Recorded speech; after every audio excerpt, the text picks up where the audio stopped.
ශ්‍රද්ධාව කියන මේ එකම ධර්මය යම් කිසි කෙනෙක් තමන්ගේ ජීවිතය තුළ යොදා ගන්නවා නම් ඔහුට ලෞකික ජීවිතය සාර්ථක ජීවිතයක් බවට පත් කරගන්නට පුළුවන්කම ලැබෙනවා වගේම ලෝකෝත්තර ධර්ම ප්‍රතිලාභයත් ඔහුට ලබන්නට පුළුවන්කම තිබෙනවා. ඕනෑම ජන සමාජයක් දියුණුවට පත් වෙන්නේ ශ්‍රද්ධාව සමග.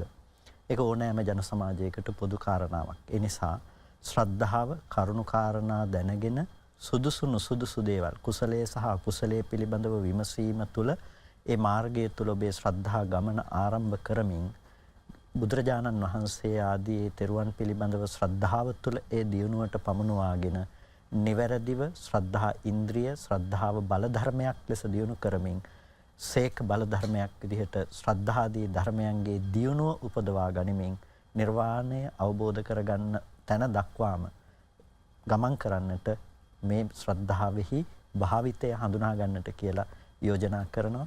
ඒක වර්තමාන සියලු ජන සමාජයේහි ජීවත් වෙන හැම දිනාටම තමන් ඉන්න තැන ඉඳලා ශ්‍රද්ධාවෙහි දියුණුව ඉදිරියට අරගෙන යන්නට කියලා යෝජනා කරනවා. හැම දිනාටම තෙරුවන් සරණ ප්‍රාර්ථනා කරනවා.